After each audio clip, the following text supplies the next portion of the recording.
Greater Noida में बसे एक छोटे से गांव सुनपुरा में सन 2016 से संचालित है संस्थानम अभय दानम, एक ऐसी संस्था जिसमें मूक प्राणी एवं असहाय पशु पक्षियों के पालन पोषण से लेकर चिकित्सा तक की उत्तम व्यवस्था की जाती है। संस्था में उपस्थित चिकित्सक एवं अन्य सदस्य दिल्ली एनसीआर एवं अनेक क्षेत्रों से 24 घंटे असहाय पशु पक्षियों का रेस्क्यू कर जीवन दान देने का नेक कार्य कर रहे हैं। संस्था में ज्ञान दानम गुरुकुल भी चलाया जा रहा है, जहां छोटे बच्चों को लौकिक शिक्षा के साथ जैन धर्म एवं जीवन उपयोगी संस्कार भी दिए जा रहे हैं। शिक्षा ही नहीं बल्कि बच्चों के रहने एवं खाने की भी निःशुल्क व्यवस्था की जाती है। इनके साथ ही संस्थान में औषधानम आयुर्वेदिक एवं प्राकृतिक चिकित्सा केंद्र में चिकित्सकों के परामर्श से लोगों का उपचार निःशुल्क किया जाता है। संस्था में हथकरघा एवं हस्तशिल्प प्रशिक्षण केंद्र भी संचालित है, जिसमें युवाओं को विभिन्न कलाओं का निःशुल्क प्रशिक्षण प्रदान किया जा रहा है। सन 2017 में इस परिसर में श्री दिगंबर जैन मंदिर की स्थापना भी की गई, जहां अरिहंतगिरी तमिलनाडु से लाई गई मूलनायक भगवान शांतिनाथ की मनोहारी प्रतिमा लगभग 500 वर्ष प्राचीन है। प्रतिमा इतनी निराली है कि हर कोई इन पर मोहित हो जाता है। मंदिर जी में प्रतिदिन प्रभु का अभिषेक, शांति धारा एवं पूजन होता है।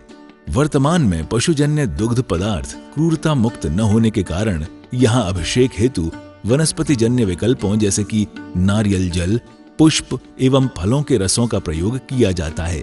क्षेत्र पर हस्तलिखित पांडुलिपि संग्रहालय, जैन वीगन ऑर्गेनिक भोजनालय, गुरुकुल निर्माण का कार्य निरंतर चल रहा है।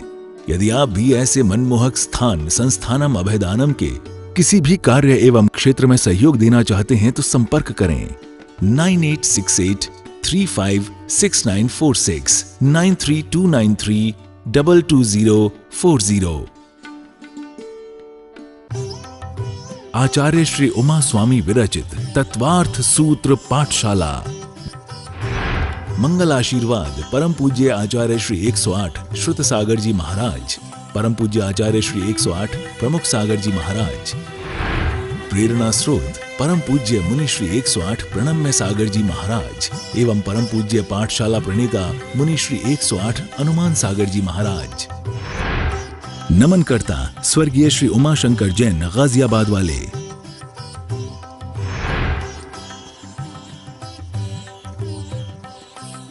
जय बोलिए महावीर भगवान की जय, बोलिए अनंतानंत सिद्ध परमेष्टि भगवानों की जय, बोलिए तत्वार्थ सूत्र प्रणेता आचार्य श्री उमा स्वामी जी महाराज की जय, बोलिए इस युग के प्रथमाचार्य श्री चारित्र चक्रवर्ती शांति सागर जी महाराज की जय, बोलिए आचार्य भगवान श्री विद्यानंद जी मुनिराज की।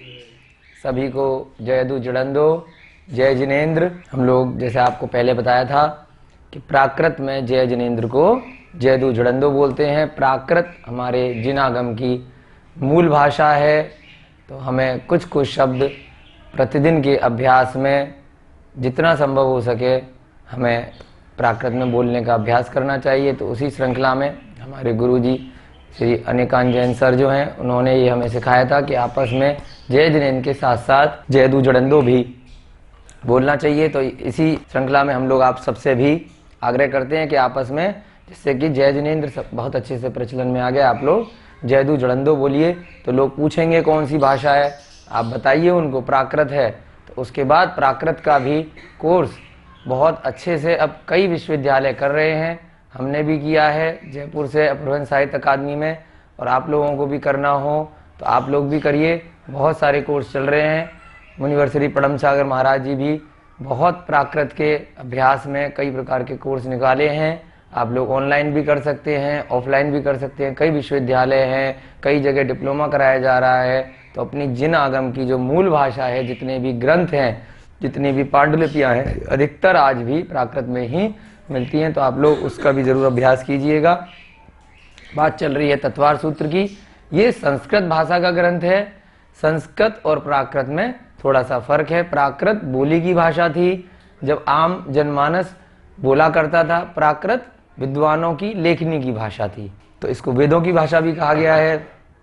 ग्रंथों की भी भाषा है आज के वर्तमान समय में, परंतु जिससे कि ग्रंथ समझने में लोगों के आसान रहें, तो ज़्यादातर जो ग्रंथ हैं कुनकुन आचार्य इत्यादि के, वो सारे की सारे ग्रंथ किस में मिलते हैं? प्राकृत में मिलते हैं। तो आप उसका भी अवश्य अभ्यास कीजिएगा। चलिए आगे बढ़ते हैं। हम लोगों की 29 कक्षाएं अब तक तत्वार सूत्र की हो चुकी हैं।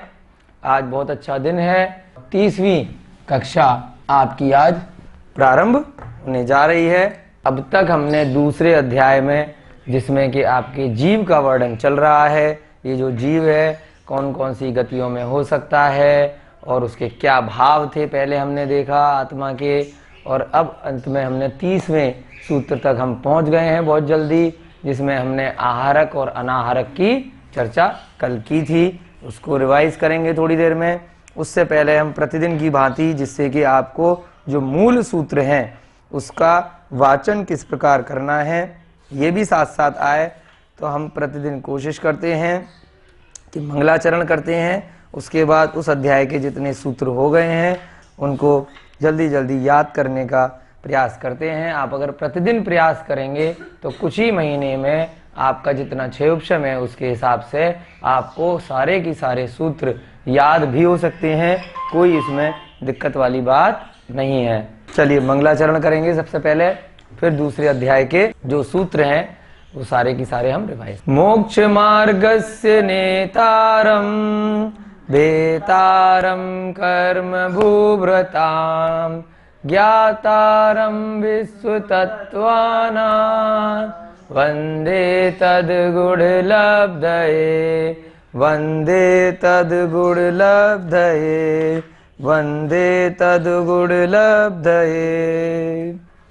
औपशमिक छायकौ भावौ मिश्रस्य जीवस्य स्वतत्वमौदिक पारिणामिकौ च द्विनवाष्टादशैकविंशति त्रिभेदा यथाक्रमम् सम्यक्त्वचारित्रे ज्ञान दर्शन दान लाभ भोगोपभोग वीर्याणि च ज्ञान दर्शन लब्धैश्चतुस्त्री त्रिपंचभेदा सम्यक्त चारित्र संयमाश्च गति कषाय लिंग मिथ्या दर्शना ज्ञान संयता सिद्ध लेश्याश्चतुश्चतुस्त्रयै कैक षड भेदा जीव भव्या भव्यत्वानि च उपयोगो लक्षणम सद्विधो अष्टचतुर्भेदः संसारिणो मुक्ताश्च समनस्का मनस्का संसारिणस्त्रस स्थावरा प्रत्यप्तेजो वायु वनस्पतय स्थावरा द्विन्द्रिया दयस्त्रसः पंचेन्द्रियाणि निवृत्त्युपकरणे द्रव्येन्द्रियं लब्ध्युपयोगौ भावेन्द्रियं स्पर्शन रसन घ्राण चक्षुश्रोत्राणि स्पर्श रस गंध वर्ण शब्दास्तदर्था श्रुतम निन्द्रियस्य वनस्पत्यन्तानामेकम् क्रमी पिपीलिका भ्रमर मनुष्यादीनामेकैक वृद्धानि संगिनः समनस्का विग्रहगतौ कर्मयोगः अनुश्रेणी गतिः अभिग्रहा जीवस्य विग्रहवती च संसारिणः प्राक चतुर्भ्यः एक समया विग्रहा एकम द्वौ त्रीन्वाना हारकः। आप लोग जब भी क्लास करते हैं तो साथ साथ बोलने का प्रयास कीजिए। ये नहीं कि हम बोल रहे हैं और आप सुन रहे हैं, क्योंकि जब आप बार बार स्वयं से भी बोलेंगे तब आपको बहुत ज़्यादा दिन नहीं लगेंगे। 10 दिन तक आपने प्रतिदिन इस प्रकार से बोले, उसके बाद आपको अवश्य ही ये गारंटी से याद हो सकते हैं। तो जब तत्वासूत्र का एक अध्याय पूरा हो गया, मान लीजिए अभी क्लास में इतना समय नहीं है कि हम पहले वाले अध्याय के सारे सूत्र प्रतिदिन बोलें, तो आप लोग जितना भी समय मिले तो प्रतिदिन जरूर कोशिश कीजिएगा। और भी आप बहुत सारे काम करते होंगे घर पे, तो थोड़ा सा समय निकाल कर कि जितने अध्याय होते जा रहे हैं उनके सूत्र आप डेली पढ़िए। तो आप अगर 1 साल तक या 6 महीने तक अगर आपने ऐसा अभ्यास किया तो पक्की बात है कि आपको 10वें अध्याय के सारे की सारे जो 357 सूत्र हैं वो सब कंठस्थ हो जाएंगे। इसमें कोई बाधा नहीं है, क्योंकि हम जितना अभ्यास करते हैं तो उससे हमारी मेमोरी बढ़ती जाती है। और ये सारे जो सूत्र हैं ये मत मानिए कि पुद्गल के साथ, हम पढ़ रहे हैं ना पुद्गल और जीव में फर्क, तो पुद्गल के साथ नहीं रहेंगे, ये आत्मा के साथ। जो अभी कल हमने विग्रह विग्रह गति पढ़ी थी, तो विग्रह गति में भी जो कार्मण शरीर है, ये जो सारे सूत्र हैं, ये साथ जाने वाले हैं। बाकी जितना भी आपने जो प्रपंच फैलाया हुआ है, जो संसार बनाया हुआ है, जो घर गृहस्थी परिवार रुपया पैसा नौकर चाकर धन धान्य, वो सब यहीं रह जाएगा। यही सूत्र साथ में जाएंगे 10 अध्याय के। तो इसलिए इन्हीं का अभ्यास आपको प्रतिदिन करते हुए चलना है और उनका भावार्थ भी समझना है, तो वो भी जरूरी है। तभी तो भाव में आएगा कि उस सूत्र का क्या मतलब था, हमें कैसे अपना जीवनचर्या बनानी है, हमारा जीव कैसा है, आत्मा में और पुद्गल में क्या फर्क है, कैसी कैसी गतियों में हमें जाना पड़ सकता है, कहाँ कहाँ चतुर्गतियों में हम घूमते हुए आए हैं और वैसे ही घूमते हुए दोबारा जाना है, या मुक्त अवस्था में अविग्रह गति में जाना है। तो ये सब तभी आएगी जब आपको इनको याद करना होगा। चलिए, कल जो हमने सूत्र करे थे फटाफट से उनको रिवाइज करेंगे और उसके बाद आगे के सूत्र लेंगे। क्या देखा था? अनुश्रेणी गति, यानी कि जो विग्रह गति का जीव है श्रेणी के अनुसार चलता है, ग्राफ पेपर की तरह। कैसे चलेगा? लेफ्ट टू राइट, माने हॉरिजॉन्टल या ऊर्ध्वगामी या अधोगामी, कैसे भी जा सकता है। जो मुक्त जीव है वो सीधे सीधे वर्टिकल लाइन में ऊपर जाएगा। जो मुक्त नहीं है, यानी कि संसार में ही है, मरने के बाद फिर से संसार में पैदा होना है, तो वो ऊपर भी जा सकता है, डायरेक्ट नीचे भी आ सकता है, इधर भी जा सकता है और इधर भी जा सकता है। ये कौन सी गति है? अविग्रह गति। 4 प्रकार की हमने इसमें संसारी जीवों की गतियां देखी थी कि उनको उत्पत्ति का समय, यानी कि मरण के बाद में उत्पत्ति तक कितना टाइम लगता है। अगर उसकी ऋजु गति है, ऋजु गति अविग्रह गति में ही होगी, यानी कि बिना मोड़ वाली। परंतु हम यहाँ पर किसकी बात कर रहे हैं अभी? संसारी जीवों की। तो ऋजु गति किसके रेफरेंस से है? संसारी जीव ऐसे भी जा सकता है और ऐसे भी, ऊपर नीचे दाएं बाएं कैसे भी, लेकिन बिना मोड़ के। एक समय में ही दूसरी जगह उत्पन्न गारंटी से हो जाएगा। तो जब तक मरण किया तब तक उसका शरीर था, कार्मण शरीर के अलावा ऊपर का औदारिक कुछ भी था, औदारिक या व्यक्रियक या आहारक कुछ भी उसका शरीर था। तो जब शरीर था तो उसके लिए योग्य पुद्गल वर्गणाएं जो हैं ब्रह्मांड से, वो ग्रहण कर रहा था। कल हमने उदाहरण के माध्यम से देखा था कि एक तो जो भोजन वाला आहार होता है, जो मुंह से या अलग अलग प्रक्रियाओं से अलग अलग जीव करता है। मान लीजिए पेड़ है तो मिट्टी पानी का आहार कर रहा है, मुंह नहीं है, नीचे जड़ से ही कर रहा है। एक इंद्रिय जीव है, वायु कायक है तो वायु से ही कर रहा है, जल कायक है तो जल से कर रहा है, अग्नि कायक है तो अग्नि से ही जीव कर रहा है भोजन ग्रहण, और जो पृथ्वी कायक है तो पृथ्वी से ही कर रहा है। तो इस प्रकार से ये 5 प्रकार के एक इंद्रिय जीव क्या कर रहे हैं? बिना मुंह के भी भोजन तो ग्रहण कर रहे हैं। तो कैसे कर रहे हैं? उनका जो भी उस समय शरीर है उसके माध्यम से जो पूरे ब्रह्मांड में योग्य पुद्गल वर्गणाएं हैं कि भाई जिस चीज का पेड़ है उससे रिलेटेड वो वर्गणाएं, वो परमाणु वो बाहर से स्वतः खींच लेता है। अब आपने देखा कोई भी बीज है, छोटा सा फूल बना पेड़ पे, अब वो फूल धीरे धीरे अगर अनार का है तो अनार का फल बन जाएगा, आम का है तो आम का बन जाएगा, पपीते का है तो पपीता बन जाएगा। तो कैसे बन जा रहा है वो फूल पपीते में? तो वो योग्य पुद्गल वर्गणाएं जो हैं उस जीव के जो उसकी प्रक्रिया है, उसकी जो अनुरूप है, उसके अकॉर्डिंग वो ब्रह्मांड से खींच रहा है अपने अपने। अब ऐसे ही मनुष्य का बच्चे को लीजिए कि छोटा सा मनुष्य का बच्चा है, अब हमें पता ही नहीं चल रहा कि ये लड़की है या लड़का है। तो अब वो धीरे धीरे जब बड़ा होगा तो जो लड़की होगी तो वो योग्य पुद्गल वर्गणाएं ब्रह्मांड से अपने कर्मों के अनुसार खींचेगा, वो उस प्रकार से उसका शरीर बढ़ेगा। ऐसे ही लड़का होगा तो उस प्रकार से बढ़ेगा। ऐसे ही सभी जानवरों पे आप लगा सकते हैं, छोटे में पता ही नहीं चलेगा वो जीव, है ना, सब एक जैसे लगते हैं देखने में छोटे छोटे। तो अब यहां पर भी वही चीज है कि जो ब्रह्मांड से हमने कल देखा था, आहारक का मतलब क्या है? खाली भोजन जो मुंह से कर रहे हैं उससे मतलब नहीं है। आहारक का मतलब जो 3 प्रकार के शरीर हैं, औदारिक, वैक्रियक और आहारक शरीर, वो अभी आज की कक्षा में, आगे के सूत्रों में, आज या कल की कक्षा में 5 प्रकार के आपके शरीर का वर्णन डिटेल में आएगा। तो जो हमारा मनुष्य से आप अभी उदाहरण समझ लीजिए, जो मनुष्य का शरीर है, जो दिखाई दे रहा है हमें हाड़ मांस का बाहरी, वो औदारिक शरीर होता है।